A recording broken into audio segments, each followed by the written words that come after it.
Ladies and gentlemen, some chains are not on your hands or feet, they are wrapped around your destiny.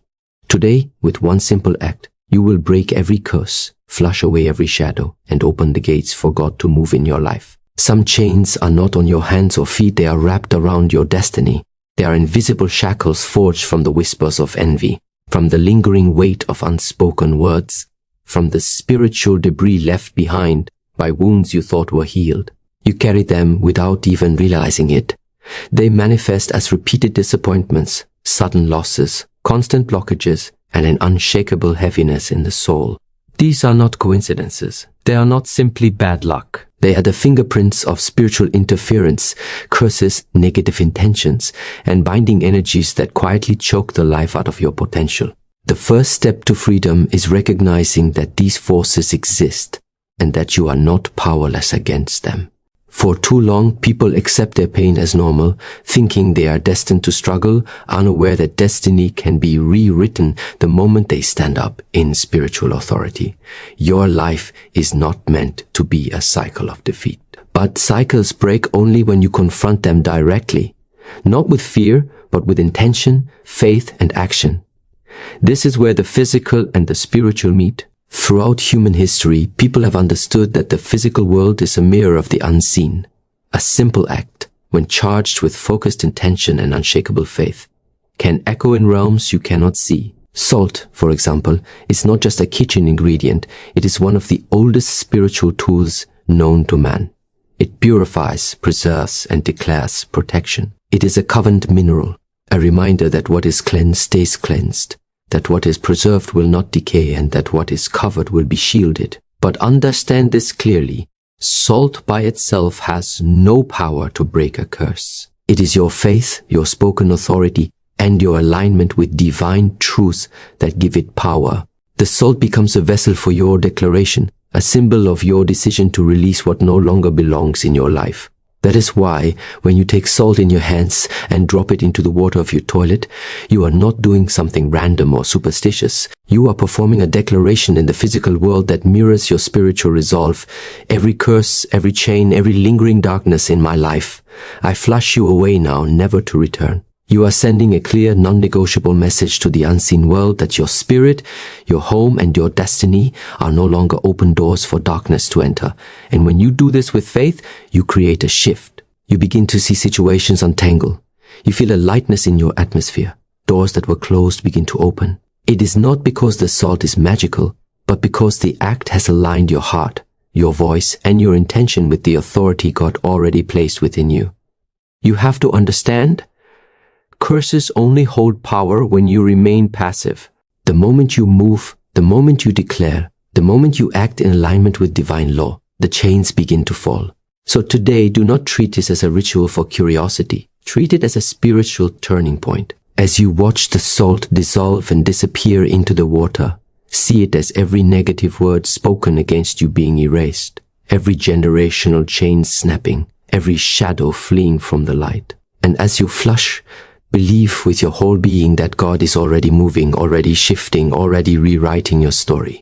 Your soul is like a house with rooms that hold your memories, your beliefs, your wounds, and your victories. Every thought, every experience, every relationship leaves a trace in those rooms. Some doors in this house you keep locked, protecting what's sacred, but others, without realizing it, you've left wide open.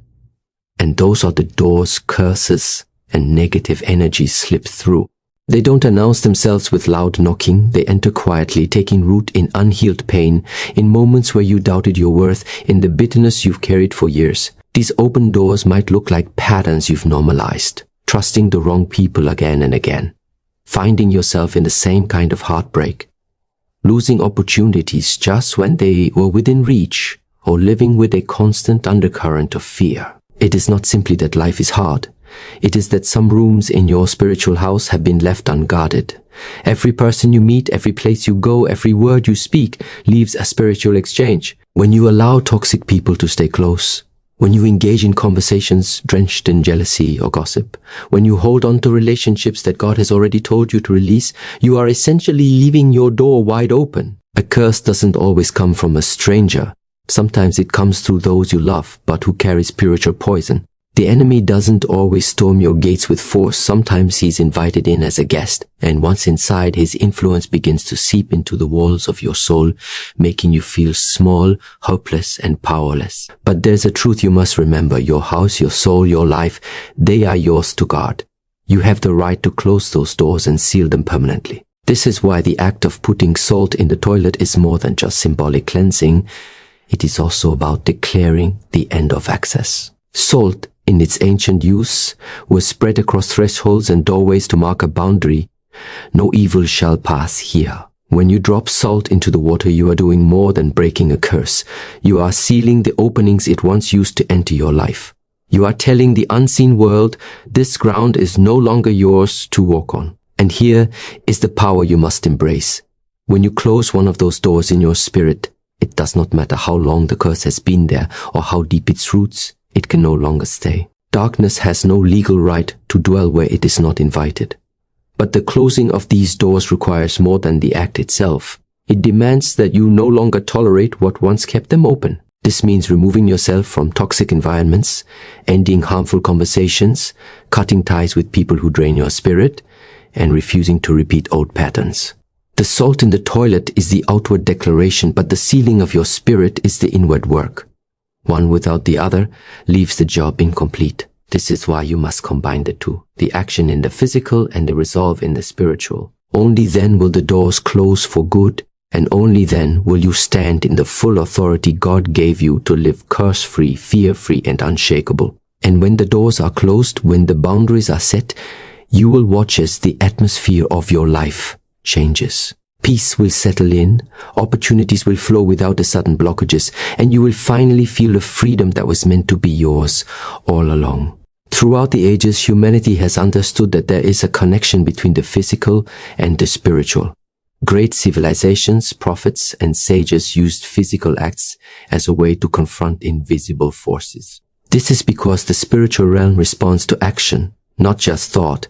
You can speak words of prayer, but when you combine those words with a symbolic act, you create a bridge between the seen and the unseen. This is why in ancient times people used salt, oil, fire, and water not just for practical purposes, but as tools of alignment. They knew that what you do with your hands echoes into realms you cannot touch. When you take a physical object and use it with divine intention, it becomes more than just matter. It becomes a declaration, a spiritual key that unlocks doors and seals shut others. The mistake many people make today is thinking that symbolic actions are superstition or old-fashioned rituals with no meaning. They dismiss them because they look too simple. But the truth is, the most powerful actions are often the simplest. Lighting a candle in the dark may not seem like much, but it has stopped despair from consuming countless souls. Washing your hands may seem like routine hygiene, but in the right context, it has represented the cleansing of guilt and shame. Likewise, placing salt in the toilet is not about the salt itself, it's about the statement you're making to yourself, to God, and to the unseen world. You are engaging your whole being, body, mind, and spirit in a single unified act. When you drop that salt into the water, you are telling your subconscious mind, the season of bondage is over, the cycle is broken, the chains are gone. This is important because your subconscious shapes the reality you live in. If your mind still believes you are cursed, if it still holds on to the identity of someone who is trapped, then even when opportunities come, you will sabotage them. But when you make a physical act to reinforce your spiritual declaration, you begin to reprogram that inner belief. You start to believe deeply that you are free, and your actions naturally align with that belief. And here is the deeper truth. Curses, negative energy, and spiritual blockages often survive because people live in passivity. They pray for change but never move. They speak of freedom but still surround themselves with the same habits, the same places, the same energies that keep them bound. Symbolic action forces you to move, to do something that represents your faith. It's not about impressing God with your gesture. It's about aligning yourself so fully with His will that there is no part of you left in agreement with the curse. Think of it like signing a contract in the spirit. The salt, the water, the flush, these are your pen, your ink, your seal. You are signing an agreement with heaven that says, from this moment forward, I am walking in freedom. I have no part in darkness, and darkness has no part in me. This is not empty ritual, this is covenant action. And covenants, when made with God, cannot be broken by man, demon, or circumstance. This is why, after such an act, you must expect to see change. The spiritual world is not indifferent, it reacts when you move in faith. And when you combine intention, faith, and action in one unified step, the shift is not only inevitable, it is unstoppable. Salt is one of the oldest and most enduring symbols in human history, and its spiritual significance reaches far beyond the table in your kitchen. Across cultures and ages, it has been revered as a preserver of life, a cleanser of impurity, and a seal of promises. In ancient covenants, salt was exchanged between two parties to signify an unbreakable bond. Because salt does not decay, it was seen as a reminder that the agreement would endure.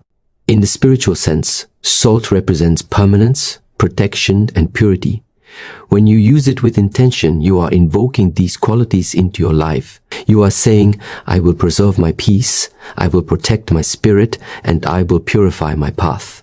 This is why salt is not merely a household item in this act, it is the chosen vessel for a message of divine alignment. But there is another layer to understand. Salt, in its physical properties, has the ability to prevent corruption. It keeps what is good from spoiling, and it draws out what is harmful. Spiritually, this mirrors what happens when you apply it in faith. It keeps your blessings from decaying under the influence of curses, and it draws out the hidden toxins that have been lodged in your life for years. Just as salt can make stagnant water unfit for the breeding of disease, so can your intentional act make your spiritual environment unfit for the breeding of negativity. When you drop salt into the water of your toilet, you are not just symbolically cleansing, you are setting a barrier, a covenant over your life. You are declaring that whatever enters your atmosphere must align with purity, protection, and preservation. Anything else will be flushed away, unable to take root. It's not about believing that salt is magic.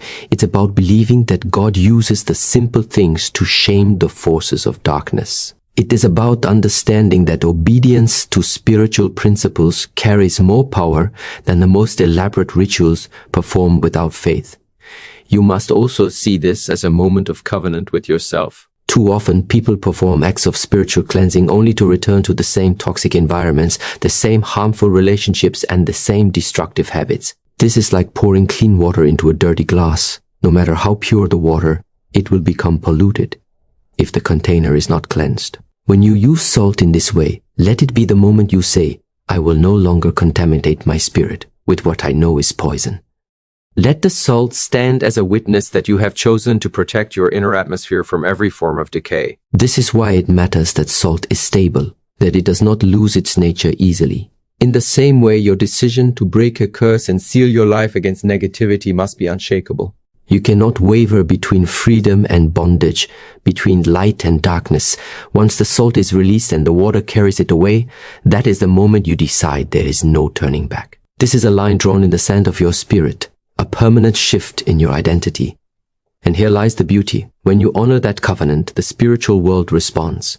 The forces that once pressed against you find no entry point. The blessings that were being delayed begin to flow without obstruction. The peace that once felt temporary begins to root itself deep in your being. You realize that the salt was never the source of the power. The power came from the decision it represented, the faith it activated, and the God it honored. A ritual without faith is nothing more than an empty performance, a gesture without weight. It may look impressive to the eye, it may even feel meaningful for a moment, but without the foundation of belief, it dissolves into nothingness. Faith, on the other hand, is the invisible engine that drives every true spiritual breakthrough. It is the certainty that what you cannot yet see is already moving into place. But even faith by itself, if left without action, remains dormant. You can believe in freedom with all your heart, but if you never take a step toward it, you will stay in the same place. This is the divine balance.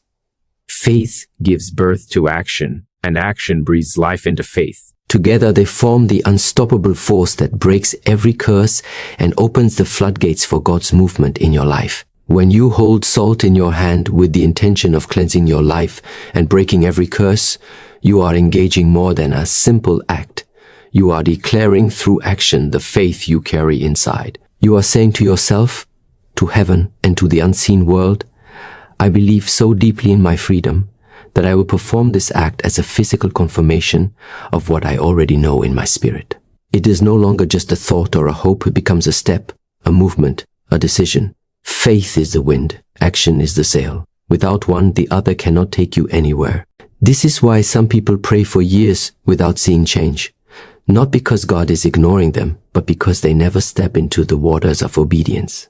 They ask for doors to open but never reach for the handle. They ask for chains to break but never shake them.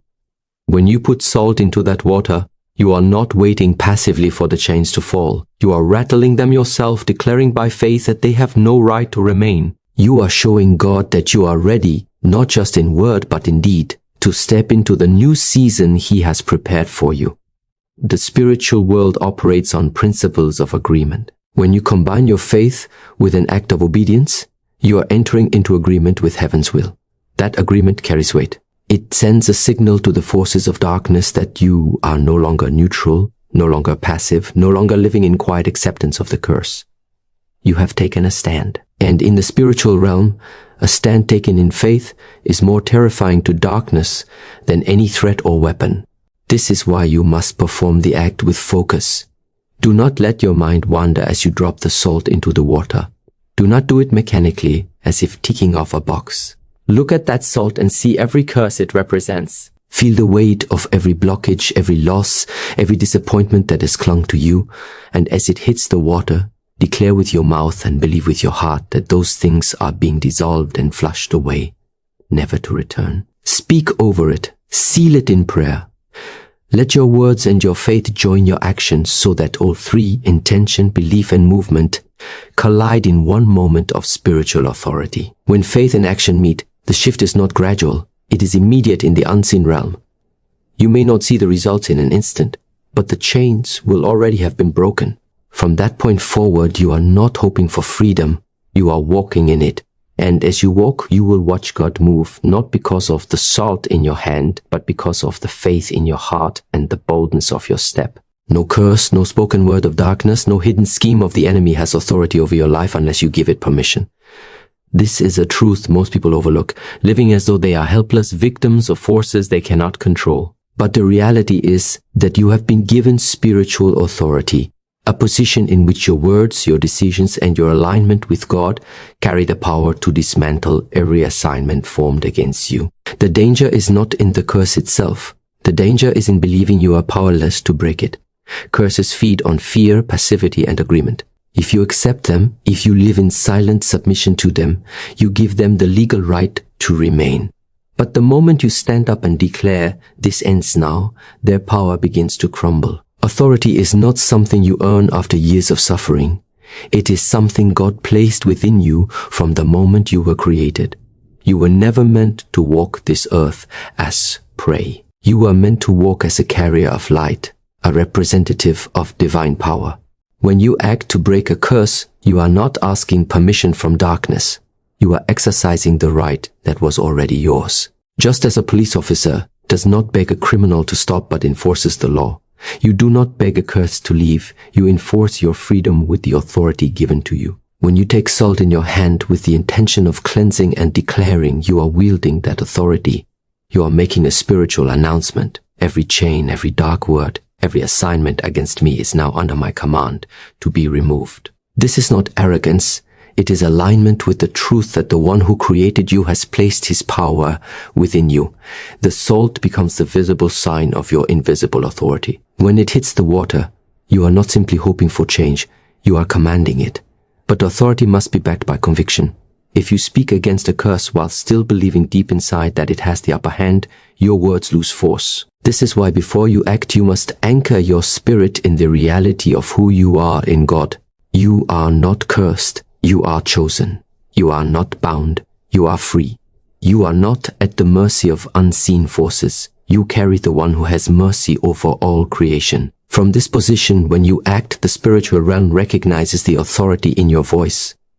This is also why it is dangerous to leave curses unchallenged. They may start small, but like weeds, they grow when ignored. They entangle themselves into your relationships, your finances, your health, your peace.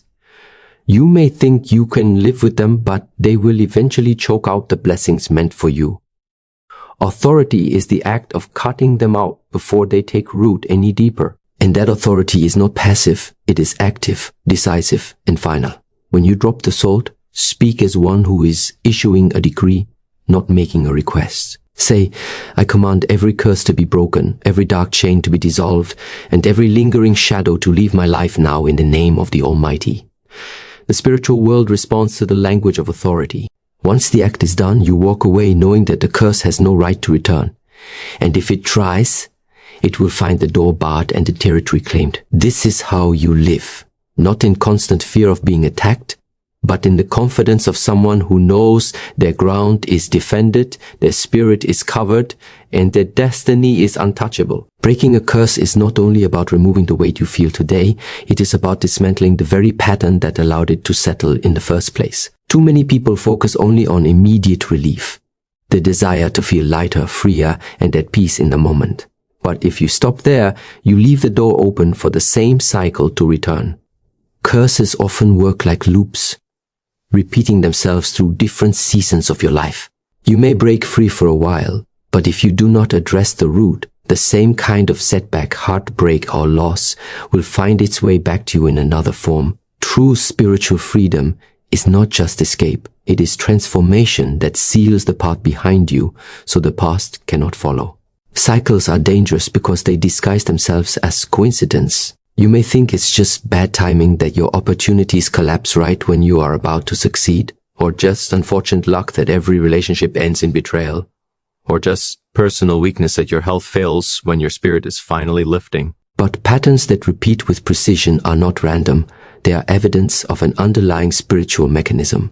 Until that mechanism is broken, the cycle will continue, draining your hope each time it repeats. This is why the act of putting salt in the toilet is not merely a cleansing, it is a permanent eviction notice to the forces behind the cycle. You are not only flushing away the residue of the curse, you are closing the passageway it uses to come back. The salt represents preservation, and in this case, it preserves your freedom by sealing the cracks that once leaked darkness into your life.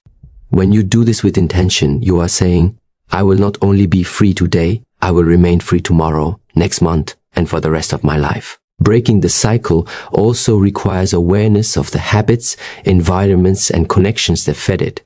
If the curse entered your life through words of envy, you must guard your heart from conversations dripping with jealousy. If it came through toxic relationships, you must remove yourself from their influence entirely. If it was fueled by your own negative self-talk, you must replace every word of defeat with declarations of life and victory. The spiritual and the practical must work together, cleansing in the unseen and discipline in the seen. This is the only way to ensure the curse finds no open door to return through. Think of it like a field that has been overtaken by weeds. You can cut them down, but if you don't uproot them and treat the soil, they will grow back. In the same way, a spiritual curse must be dealt with at the root. The salt is your treatment, purifying the atmosphere of your life and making it inhospitable for darkness to regrow. Your commitment to living in a way that honors that cleansing is the ongoing care that keeps the soil fertile for blessings, not weeds. When the cycle is broken, your life begins to move in a new rhythm. Opportunities that once slipped away begin to stay. Relationships that were once short-lived begin to deepen. Your energy no longer feels drained, but renewed. And perhaps most importantly, you stop living in fear of the next attack because you know the chain is gone. The door is closed, and the curse is not only broken, it is permanently removed from your timeline. This is the difference between temporary relief and lasting freedom. You are not meant to live in a loop. You are meant to live in a straight path forward, walking into the fullness of the destiny God has prepared for you without looking over your shoulder, wondering if the past will catch up. When you drop salt into the toilet, it may seem like such a small and ordinary act, but in the realm of the spirit, it is a bold and unmistakable declaration. You are not merely disposing of something physical, you are staging a visible demonstration of an invisible truth. This is the moment you stand in the authority of your freedom, the moment you choose to partner your faith with deliberate action. Salt in the toilet is not superstition. It is symbolism with purpose. It is you saying, I am removing every trace of darkness from my life, flushing it out of my atmosphere, and sending it to a place from which it can never return. The toilet itself becomes a prophetic image, a place where waste goes and is carried away, never to be retrieved. When you release that salt into the water, you are commanding every curse, every lingering shadow, every toxic attachment to leave you in the same way, gone, dissolved, and beyond reach. You must understand, the spiritual world responds to symbols. God himself has used them throughout history. Water to represent cleansing, oil to signify anointing, bread and wine to symbolize covenant. These are not meaningless gestures, they are physical acts that carry spiritual resonance. When you use salt in this way, you are entering into that same spiritual principle. The salt dissolving into the water is the curse dissolving from your life. The flush is the command for every binding force to be carried away from you. And because you have charged this act with faith, your intention is released into the atmosphere, making it more than just a physical gesture. It becomes a spiritual weapon.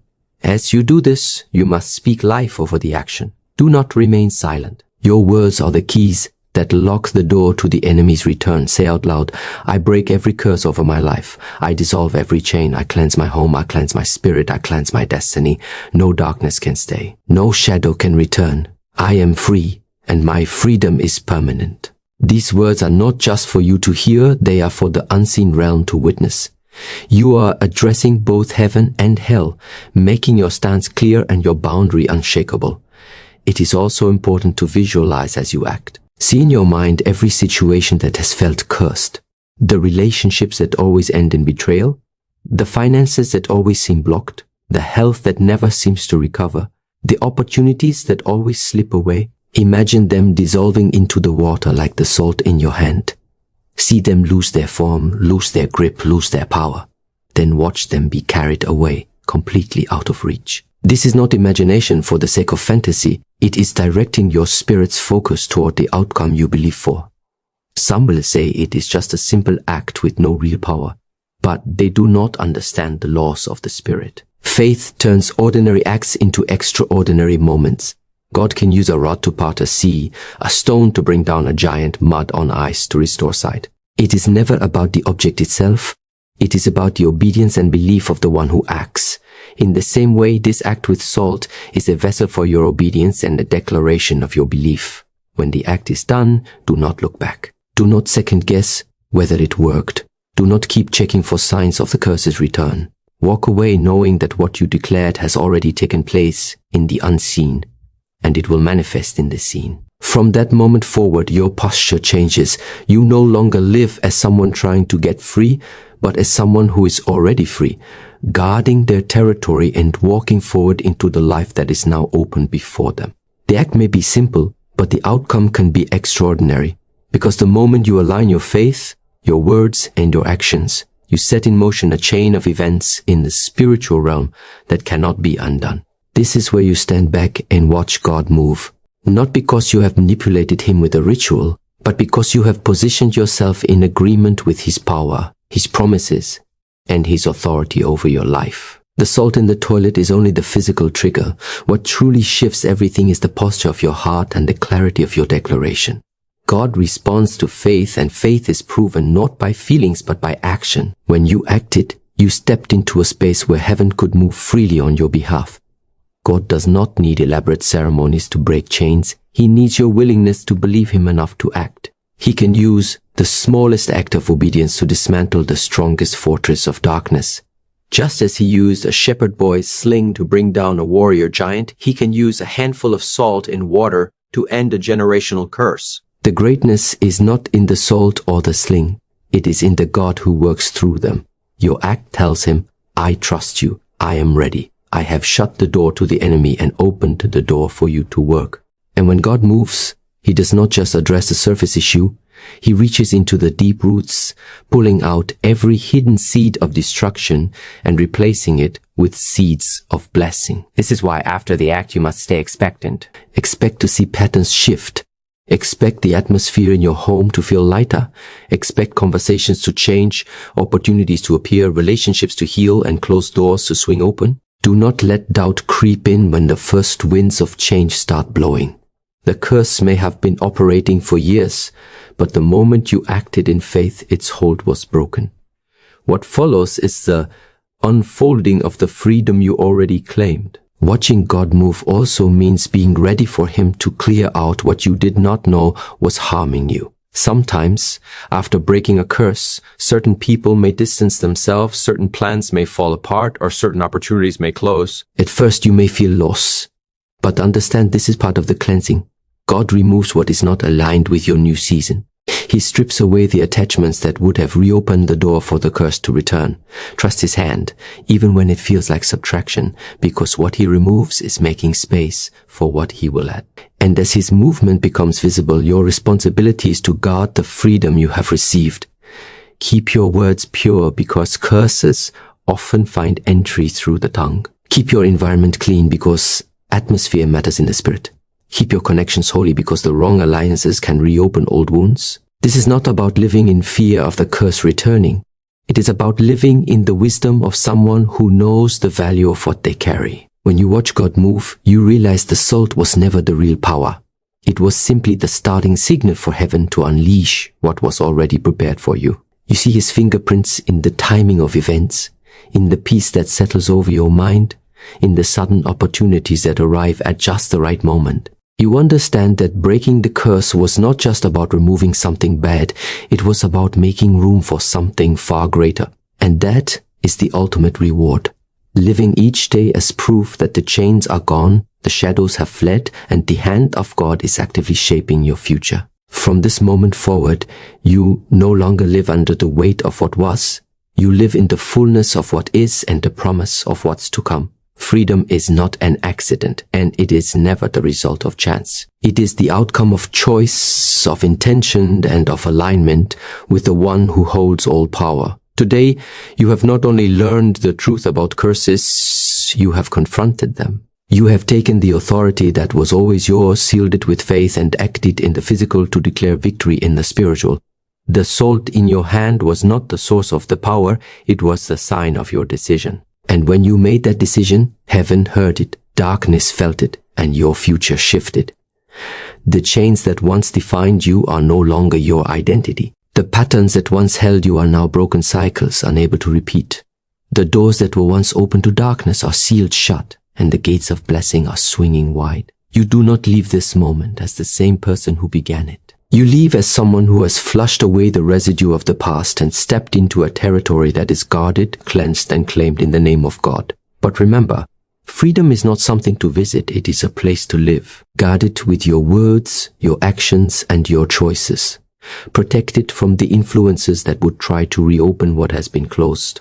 Walk each day in the confidence that the curse is not just broken, it is gone. And as you move forward, stay alert to the evidence of God's hand, because you will see it in ways both small and undeniable. This is your turning point. This is your line in the sand. From this day, you are no longer someone fighting to get free. You are someone who is free, walking in strength, covered in light, and untouched by the chains that once tried to hold you. And when people ask how you overcame, you can smile and say, I stood in my authority, I acted in faith, and I watched God move.